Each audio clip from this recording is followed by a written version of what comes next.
Hi, students. To continue, let me remind you that we were talking of the Jacobins government, and we saw that how Robespierre came into power, and the emperor and the queen were executed, and Robespierre's period was known as the Reign of Terror. So, to continue about Robespierre, let me talk of the reforms he did. Some of reforms were quite good in my view, seeing the condition of the subsistence crisis and the political crisis and all. So it was there were certain good steps, but any good thing when it is taken to extremes, then definitely public refuses to cooperate. For example, first a ceiling or a control was put on wages and prices. That means that the salaries, wages means daily wages, and prices in the market could not be exceeded beyond a certain limit. So that helped in controlling the inflation or mengai. Meat and bread were rationed because meat and bread were the food of masses. So they were rationed. Rationed, you know that in India also we have the fair price shops where the flour and the rice and the pulses and the oil, etc., are rationed, means given to poor families in fixed quantities, and so as to ensure that their minimum requirement is met, they do not starve. So meat and bread were rationed. Then third, the peasants were forced to sell their produce in cities at the government prices. The government had fixed up the prices of all produces, and peasants had to sell it in the cities so that I could be kept on black marketing and all. So that was a very good step. Then equality bread or pain de glide was compulsory for all, and this bread was the whole grain bread. Okay, it was not the white bread. White bread was forbidden. It was banned because it was always very expensive. So the white bread was banned, and equality bread was made compulsory for all, so as to establish a sense of equality amongst all. And then equality was also practiced through speech and address, how you call people, like monsieur and madame was replaced by citoyen and citoyenne. So that way sort of equality was practiced in society. Then churches were shut down, and their church buildings were converted into barracks or offices. So you can say that the first estate was almost ended through this.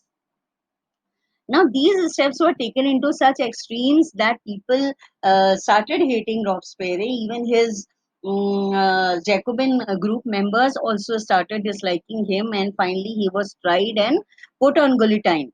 Remember, 1793-94, Robespierre controlled any kind of opposition by getting people executed by guillotine, the instrument of tuck, cutting the head, beheading the people, and he himself was also guillotined.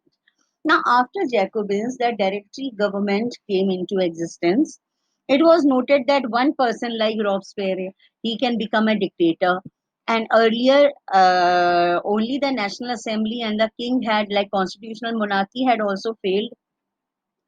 So, a directory government with five directors at the top to look into the matter was established. But these five directors also failed to provide political stability. They kept fighting amongst each other, and the advantage of the situation was taken by Napoleon Bonaparte, who was the military general of France. He took power into his own hands.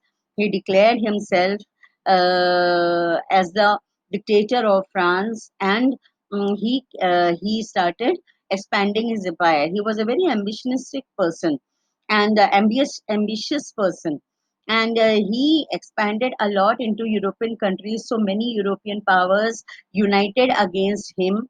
Once he was exiled, but he escaped, and he again started expanding himself. So this time in the Battle of Waterloo, all the European powers came together to defeat him. He was defeated in 1815. He was exiled, and in this exile, he died under mysterious circumstances. So, Napoleon did bring many reforms, and many of his reforms were accepted by European powers who wanted to reinstate or re-establish autocracy in all over Europe. They did not want the revolutionary ideals of French to spread in rest of Europe. And we will see when we do the Russian Revolution chapter that there also it had quite an impact. But Napoleon's reforms, initially welcomed by people, were later, of course, he was a military dictator, so it was not liked by people. Now, the next topic that is very important for you is, did women have a revolution? Because you know that when the National Assembly came into power, at that time also, the women were not given right to vote. Their position did not improve. They separately had a movement. They wanted equal rights for themselves, and they carried on with their suffragette movement. Suffragette movement is right to vote for women, and especially the name of Olympe de Gouges should be remembered, who drafted a women's charter for rights of women and the citizens. And she was also executed in the later part.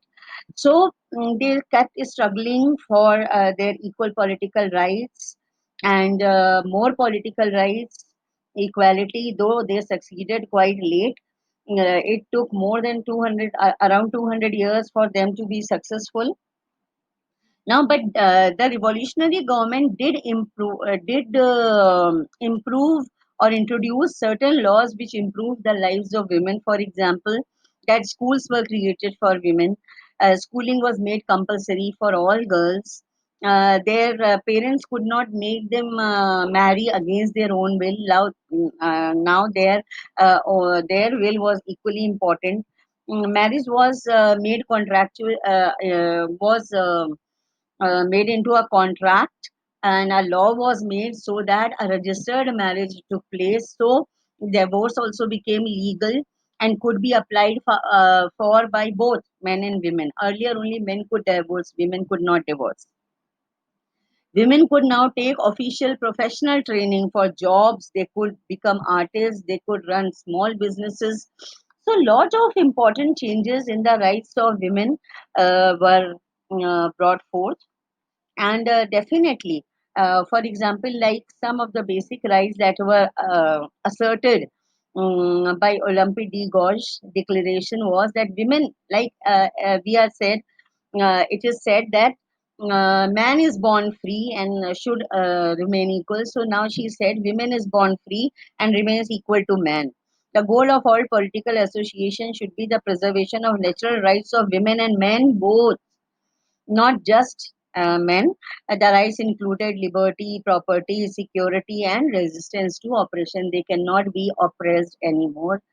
The source of all sovereignty resides in the nation, which is the union of women and man. The law should be expression of general will, means right to equality should be exercised for both men and women, and no woman is an exception. Like women should obey also the laws equally. It is not that total freedom was sought. They should be considered equal, and any law applied to them, and they have to also comply with the laws equally. Now, the slavery which had been abolished during the Jacobin regime was the main colonies, which is very important. Main colonies which are very important in the Caribbeans for map work are Martinique, Guadeloupe, and San Domingo. Okay, map work I'll discuss separately, but these are very important. When these were banned in the rule of Jacobins, but when Napoleon came back to power, he reinstated slavery. But finally, slavery in French colonies was ended in 1848. I told you earlier also that the revolution continued till 1848. So 1848, the revolution was completed, and slavery was also abolished. Now we will meet in the final lesson on French Revolution.